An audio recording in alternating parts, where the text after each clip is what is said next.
Have you seen the general prices of goods and services? It is really expensive. Inflation is even in the double digits. I was talking to a friend the other day and she told me that a bag of rice in Nigeria is about 50,000 naira or even 60,000 naira, depending on the state you live in. But we have to survive in this economy. So now let's talk about the practical steps we can take to survive in this economy.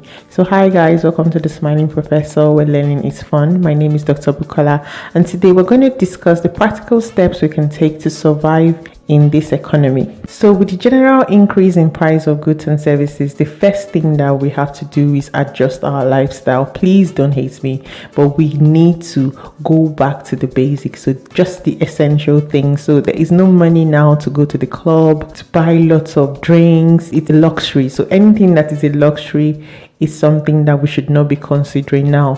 So if normally you go out 5 times a day or 5 times a week, depending on your social life, I think you should cut it down. If possible, reduce it as much as possible because it is a luxury. If let's say you change your car every year, please don't do that now because everything is really expensive. Even if you go out to eat, depending on where you live, if it's actually more expensive to eat out, especially in Nigeria, please learn to cook and buy the ingredients and cook at home. I actually have a friend who liked an ice cream that cost 7,000 naira, and I was having a conversation with him the other day, advising him that it would not be economically viable to keep buying that ice cream. If there's any luxury thing you consume and it's not really important for your day-to-day living, please substitute that item or remove it entirely. With the level of inflation we have now, you cannot really afford luxury. Let's go back to the basic things that we need to survive. So things like excessive clothes shopping, traveling around the world, if it's not essential, please cut it out because it will save you a lot of money. So after you do that, the next step you should take is to find a way to increase your income. So this could be anything. So if you are entrepreneurial, you can start a business. If you have a hobby that could pay you, you can start a business that you do after work. So for instance, if you know how to cook, you can start cooking for people who would want your services. So find something to do that would increase your household income. It is really important. If you are even qualified and you have qualification that you could get a higher paying job, this would be the right time to try and get a higher paying job. You should also encourage your family and friends to also try and start up a small business if they have the skills for it, or get a higher paying job. Obviously, this should be adults because this would help increase general income that is coming to your household. So if the adults within your household have a job, it would make the income put aside for your household expenses sufficient. So the more people that work, the more money you're able to generate as a family. So as I said earlier, this does not have to be a 9-to-5 job. So if someone can make hair or can weave or can sew clothes, whatever they can do to generate income, you should encourage the members of your family or your household to engage in these practices, as this would help you generate income that will be useful for buying the basic things you need as a household. If you're liking this video so far, please click the like button and leave a comment down in the comment section below because it helps boost the video. And don't forget to share it with your family and friends. Now let's go back to our topic of discussion. Another practical thing you could do in this economy to actually help you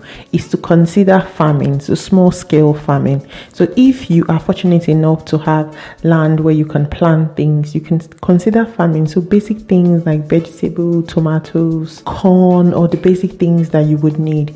You should consider small scale farming. I can remember as a child, we used to live in a house where we could plant things because we had the space for it. So we're planting some basic things like vegetables, corn, tomatoes. So instead of going to the market to buy them, we could use some from our garden. So if you're fortunate enough to have the space or the land where you live and you can do some farming, maybe at the back of your house or by the side of the house, you can just plant basic things you need just so that you don't have to buy anything, and it would also be organic and it will be fresh, which will be healthy for you. So consider small scale scale farming. So obviously, if you're going to implement this, make sure you acquire the skills for the small scale farming. Some people can even take this larger and go into large scale farming. So I know a lot of people that make their own gari in their house, so they are able to harvest the cassava, process it, make their own gari. So just basic things like that could help you save money the best way you can. Another way to survive this economy is to find alternative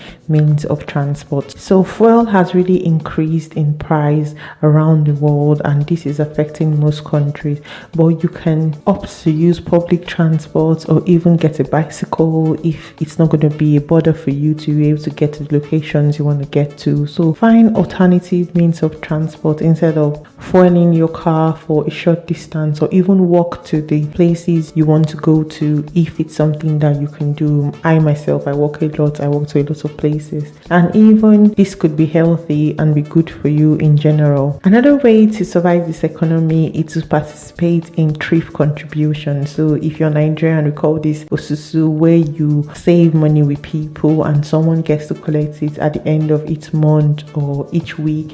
It depends on the agreement you have in the group. But what I would say about this is, please be very careful. Make sure you're saving with people with the proper documentation and license, or with a cooperative that has their documentations. Please don't save with people you don't know or people you just met. You must make sure that they are people who have the proper documentation or license to operate that business. So the last point we're going to be discussing today is just try your best to reduce your general overall expense, especially trying to cut out the things that are not important and not essential, because you need as much spare income as you can get. So this is why I'm going to end this video today. Do you agree with me? Do you disagree with me? Do you think there's any point that I have missed? Please let me know down in the comment section below, and please let me know if there's any topics you'd like for me to discuss. I'll be very happy to hear from you. If you're new to my channel and you haven't subscribed, please subscribe to my channel by hitting the red button below. If you're a returning subscriber, I want to say thank you so much for being here.